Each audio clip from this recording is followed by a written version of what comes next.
তো দেখতে পাচ্ছ তোমরা, বেরিয়ে গেছি আমরা ভলিবম। সো সবাই আমরা এনজয় করছি এখানে, সো আমি বাদ দিয়ে। তো দেখো এখানে কেমন নাচা কোথা চলছে, এই যে দেখো টোটোতে কেমন করে নাচছে ওরা, তো পুরো এনজয় চলছে। তো রাত্রিবেলা বেরিয়েছি, রাত এখন প্রায় 12টা বাজে প্রায়। সো এটা হচ্ছে আমাদের শুরুতেই, মানে আমরা বেরিয়ে শুরুতেই এদেরকে পেয়েছি। তো এখানে প্রথমে স্টপেজ হয়েছে, এখানে প্রথমে খাওয়া দাওয়া কিছু হয়েছে। তো তারপর আমরা চলে এসেছি বিদ্যেশ্বরী মন্দিরে। তো বিদ্যেশ্বরী দেখতে পাচ্ছ, আমার টোটো আর একটা টোটো, দুটো টোটো নিয়ে চলে এসেছি আমরা। সো বিদ্যেশ্বরী মন্দিরে এখানে বাবা ভোলানাথের মন্দির আছে, তাই জন্য এখানে সবাই চলে এসে দর্শন করার জন্য একটু। সো দেখতে পাচ্ছ সবাই চলে এসছে এখানে। তো এদেরকে কারা কারা চেন অবশ্যই বলো। সো এটা বিদ্যেশ্বরীর এখানে একটা মন্দির আছে, তো এখানে আমরা চলে এসেছি, আগে দর্শন করব, তারপর রওনা দিয়েছি। রওনা দেওয়ার পর এখানে দেখতে পাচ্ছ আবার দ্বিতীয় স্টপেজ, না তৃতীয় স্টপেজ হবে। তো এখানে তৃতীয় স্টপেজে দেখতে পাচ্ছ তোমরা পুরো এনজয়। এখানে টোটোতে করে ডিজে ফিজে নিয়ে একদম রেডি সবাই, মানে রেডি বলতে সবাই যাচ্ছে।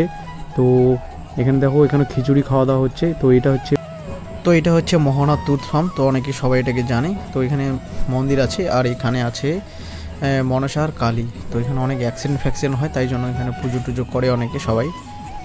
তো চলো রওনা দেই। তো তারপরে আমরা চলে এসেছি পতিরাম কলেজের এখানে, পতিরাম কলেজ তার একটু আগেই। তো এখানে দেখতে পাচ্ছ পতিরাম কলেজের এখানেও পুরো অ্যাকশন একদম ধামাকাদার চলছে। তো পুরো খাওয়া দাওয়া, লুচি তারপর কী সব এটা বলে কি, হ্যাঁ এই যে দেখো লুচি আর ঘুগনি, ঠিক আছে। তো সব নিরামিষ জাতীয় সব খাবার। তো এখানে পুরো সবাই ফুলপাল যারা যারা আসছে এনজয় করছে।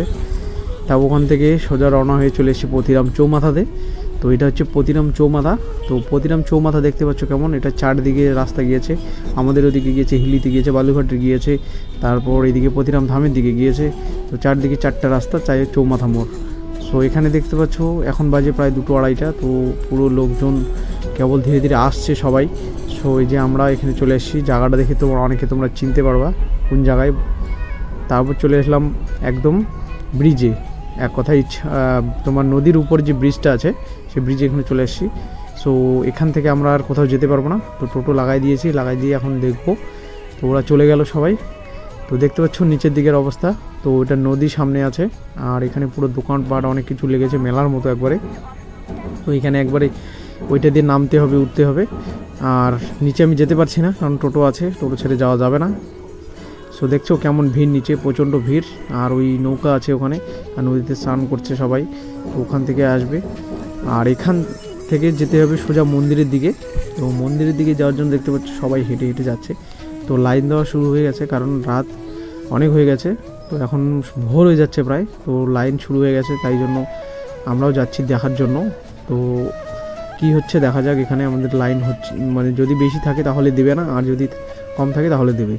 সো আমরা যাচ্ছি, দেখো সবাই এখানে ধীরে ধীরে যার মতো মানসা করা আছে সে সেরকম যাচ্ছে, কেউ আসছে জল নেওয়ার জন্য। সো পুরো একদম ভিড়। তো যত সকাল হবে তত আরও ভিড় হবে। তো তখন মনে করো যে এই রাস্তাতে প্রচণ্ড জ্যাম হয়ে যাবে, এই রাস্তা দিয়ে যাওয়া আসা করা যাবে না। সো তাই জন্য আমরা যাচ্ছি একটু দেখার জন্য মন্দিরের দিকে। সো ফাইনালি আমরা মন্দির দেখা হয়ে গেছে, এখন আমি যাবো সুতো নিতে। তো দেখতে পাচ্ছ কত সুতো এখানে ঝুলানো আছে। সো সুতো দেখছি কোনটা সুতো ভালো হবে। তো অনেক রকম যেহেতু সুতো আছে দেখতে পাচ্ছ এখানে, তো হাতে আমার একটা সুতো নেওয়ার খুব ইচ্ছা হয়েছে, তাই জন্য। তো দেখতে পাচ্ছ বহুত রকমের জিনিস, অনেক রকমের। সো কোনটা নেই আর কোনটা না নেই। সো এই সুতোটা নেওয়ার খুব ইচ্ছে আমার। তো এখানে দেখছো আরও কত রকমের সুতো, মেলা রকমের বিভিন্ন রকমের সুতো আছে, কেমন নেবা। তো ফাইনালি আমাদের সিলেক্ট হয়ে গেছে। তো অন্য দোকানে এসেছি, তো ওই দোকান থেকে নিইনি। তো এই সুতোটা সিলেক্ট নিয়েছি, এই সুতোটা 3 পিস 10 টাকা। সো এই যে 3 পিস 10 টাকা দাদাকে দিয়ে দিল। তো আমাকে 10 টাকাটা দিয়ে দিতে হবে এখন। টাকা কোথায়, 3 পিস 10 টাকা, 10 টাকা, ঠিক আছে 3 পিস 10 টাকা যখন, ভালোই নিয়েও 10 টাকা তোমার 3 পিস। তো এখন যাব বাড়িতে আমরা। সো ফাইনালি সকালবেলা ওদেরকে পৌঁছাই দিয়ে দেখতে পাচ্ছ আমি বাড়িতে যাচ্ছি, আর এখানে একটা কি জিনিস দর্শন হয়ে গেল, বাদরের দর্শন হয়ে গেল। সো বাদরটা কিছুতেই থামে না, আমি যত এগোচ্ছি ও তত এগোচ্ছে। তো দেখতে পাচ্ছ কেমন দৌড়চ্ছে লাফায় লাফায়। সো যেহেতু আমাদের এদিকে এইসব জিনিস দেখা যায় না, তাই জন্য হঠাৎ করে দেখলে একটা নতুন কিছু মনে হয়। সো হঠাৎ করে একটা বাঁদর দেখা মানে কি, তো দেখতেই পাচ্ছ ও দৌড়াতেই আছে, থামে না কিছুতেই। সো ওকে ডাকছি তাও থামে না, যে আমি নিয়ে যাব ওকে, সেও বোঝে না।